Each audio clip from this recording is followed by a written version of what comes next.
Hello everybody, this is Dr. Cole, Sunday evening, November 29th, as we're now back from the Thanksgiving break, and we have 2 weeks of school left.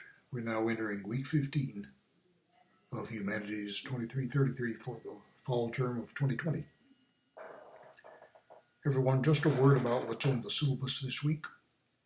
We have 2 sets of notes for you to look at.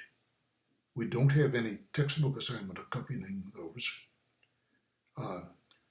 We're coming to the end of the course, so we're taking up the issue of the end, or human mortality, or the fact that we all have to face our eventual death.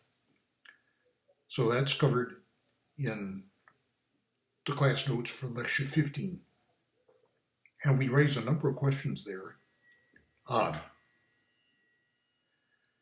Is death a bad thing for the person who's died? Now, you might think it rather obvious that it would be. It's certainly true that the process of dying can be a bad thing, especially if it's painful. But the thing about it is, once the individual has died, that individual is no longer there to suffer the harm of being dead. So philosophers raise the question, is death a bad thing for the person who has already died? Then there's the issue of immortality, and would human immortality be a good or a bad thing? Now, I think I mentioned in my class notes, a long time ago I was a graduate student, I was a teaching assistant, and the matter came up in class, and the instructor raised the issue of whether immortality would be a good or a bad thing, and would you like to live forever or for an indefinite period of time? And the student piped up and raised the objection. In what condition would you live forever? Even setting that aside, it's not entirely clear to philosophers that human immortality would be a good thing.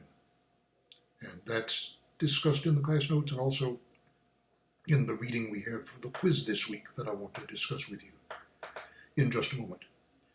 Other questions about mortality include the significance of near-death experiences that people have reported. And very often the experiences are such that the people who've had them think they've seen an inkling of the other side, and that their experience is evidence of human immortality or the possibility that an immortal soul would survive bodily death. Beyond that, there's the question of are people these days able to die a good death, insofar as a death can be good? Even if it can be, it's not clear that everyone is in a position to have such a good death these days, which is certainly something worth thinking about. Now, everybody, to finish up, we have a set of notes for week 16 on worldviews and philosophies of life. Now, on the matter of worldviews, we mentioned that the big question is, I suppose, whether you are a naturalist or a theist. Okay? And there are several interrelated questions about various problems in philosophy that seem to go along with where you come down on that question. Related to the issue of worldviews is that of philosophies of life. Now, the title of this course is Philosophy of Life. Everybody, strictly speaking, the issue of a philosophy of life is the matter of what it is, if anything, that you think makes life worth living. You might think that nothing makes your life worth living. Maybe you feel that your life is ultimately meaningless. In that case, you might classify yourself as a nihilist. N-I-H-I-L-I-S-T. A nihilist. One who believes in nothing or does not believe that there is a value or anything that makes their life worth living. It comes from the Latin word nihil, or nothing. I believe that's Latin. So when taking up the issue of philosophy of life, it's the issue of what you think, what, if anything, makes your life worth living, or another way of putting that might be, are you or are you not a nihilist? So you would either have to defend nihilism or defend why you are not a nihilist. That's what's at issue, I suppose, in the question of philosophy of life, which has a fairly definite philosophical meaning. Now, if you're not a nihilist, then you probably believe that there's some purpose or another for the sake of which you're living your life that makes your life worth living. Okay, and in the notes we look at several ways in which we can approach that or conceive of that purpose. Okay? And with that, we bring the lecture note material for 2333 for the fall term to an end. Now, everybody, Tuesday, the day after tomorrow, December 1st, we'll have our sixth and final quiz. We'll discuss that in the chat room for 45 minutes tomorrow night, Monday the 30th, at 7 o'clock. We've asked you to look at 3 articles from a series that the New York Times op-ed pages run, put together by philosopher George Yancey of Emory University.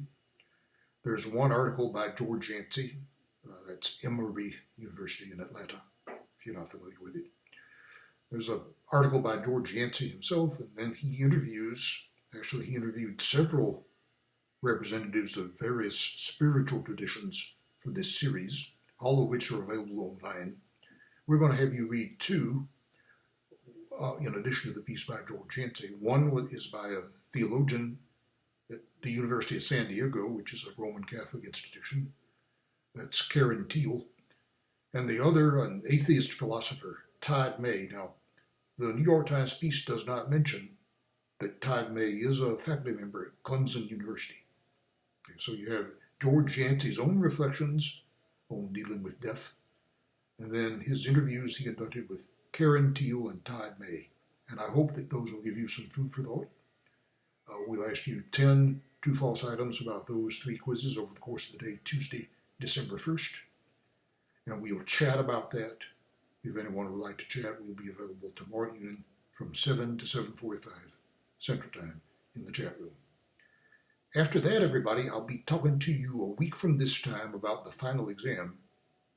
Tentatively, the final exam is scheduled for December 9th and 10th, which I believe would be a Wednesday and Thursday, if I'm not mistaken. And that'll be a true, false, and multiple choice exam over the class notes for lectures 9 through 16, plus the material that we've had for quizzes 4, 5, and 6. And we'll talk about that a bit more when we record a message and send it to you about this time next week. Until then, we'll be having a quiz Tuesday the 1st, and we'll chat about that tomorrow night, Monday the 30th at 7 o'clock Central Time. So please look at that material that George Yancey has put together for the New York Times. 3 articles we've asked you to look at, if you've not done so already. And with that, we'll see some of you in chat room tomorrow night. We wish you good luck on the quiz on Tuesday. And we'll have one last video message going out to you about a week from tonight before the final exam. Take it easy.